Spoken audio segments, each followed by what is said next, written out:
Всем привет! С вами Акжол Шарабединов.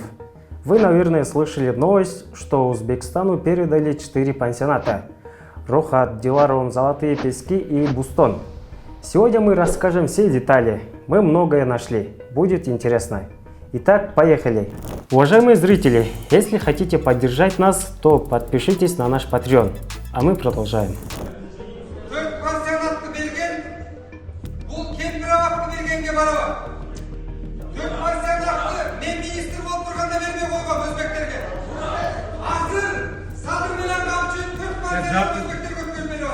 Это из зала суда. Возмущение подсудимого по Кемпирабадскому делу Равшана Джейнбекова. Действительно, он когда-то был министром, а точнее главой комитета госимущества до 2004 года. И действительно, по документам мы подтверждаем, что в аренду узбекской компании земля была передана лишь в апреле 2005 года. Помимо этого, Равшан Джейнбеков в своем письменном обращении требует обнародовать решение Международного суда и также обнародовать мировое соглашение о передаче пансионатов на 49 лет. Передача 4 пансионатов Узбекистану породила множество вопросов, поэтому правительство должно обнародовать следующие документы: решение Вашингтонского суда, мировое соглашение между Кыргызстаном и Узбекистаном, соглашение об аренде 4 пансионатов на 49 лет и условия аренды. О мировом соглашении мы узнали от издания «Азаттык». Они взяли интервью у директора агентства по управлению государственным имуществом Канатбека Тургунбекова. По словам Тургунбекова, который проводит издание, в каждый из пансионатов Узбекистан намерен вложить по 15-20 миллионов долларов. В фонде управления государственным имуществом заявили, что эти помещения останутся в собственности государства и будут переданы инвестору во временное управление. Но сам текст мирового соглашения между Кыргызстаном и Узбекистаном информагентству 24KG отказались давать.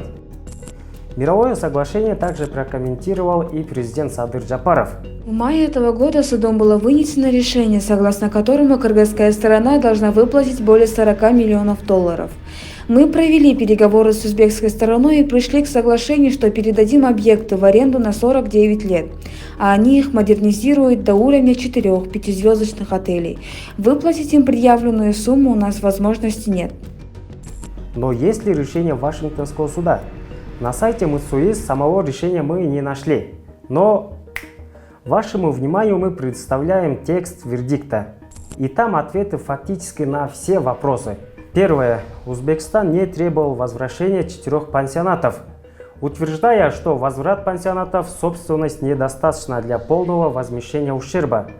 Были новости, что Сапар Исаков в свое время уже возвращал пансионаты Узбекистану и даже подписал распоряжение в 2017 году. Распоряжение так и осталось на бумаге. Стороны судебной тяжбы так и не смогли договориться. Вот что мы узнали из материала суда. Полгода шли переговоры и ни к чему не пришли. Об этом нам расскажет депутат Жогорку Кеңеша Дастан Бекешев. Вице-премьер келип доклад кылган. Көпчүлүк депутаттар колдошкон, мен өзүм эле каршы болгом.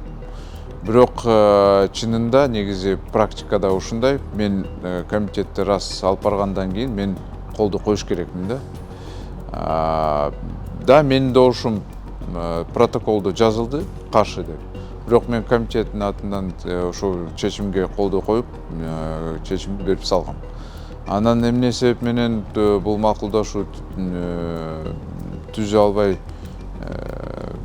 эмнеге созулду деп мен аны айта албайт экен. Бирок кээ бир айтып атышат, Сооронбай Жээнбеков келгенден кийин бир топ башка маселелерге көңүлдү буруп, Сапар Исаков менен бир топ мындай талаш тартыштар болуп, анан башкы прокурорду алмаштырганбыз. Иши бир топ эле саясий маселелер болуп калган да повесткада. Ошон үчүн бул маселе унутуп калган.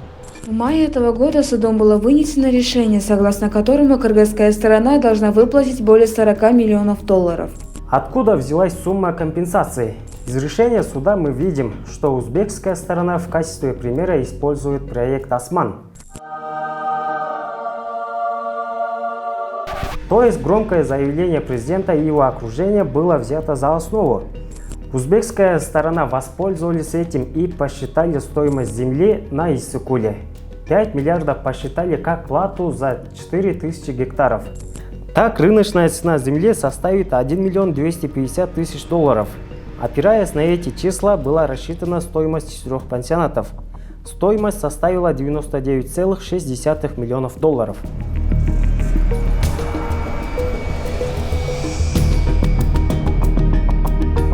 Вашингтонский суд частично принял сторону узбекской стороны и назначил компенсацию в 39,9 миллионов долларов. Итак, давайте подытожим. Суд Кыргызстан проиграл. Размер компенсации 40 миллионов долларов. Из них 7 миллионов – это оплата расходов узбекской стороны на суд. Узбекистанские компании не требовали возврата пансионатов, но наши пошли на мировую. Вместо 40 миллионов отдали его на 49 лет. Какие еще условия в мировом соглашении, нам неизвестны. Мы только знаем, что при Сапаре Исакове стороны так и не смогли договориться, а нынешняя власть смогла. Вот такая вот история. С вами был Акжол Шарабединов. До новых встреч!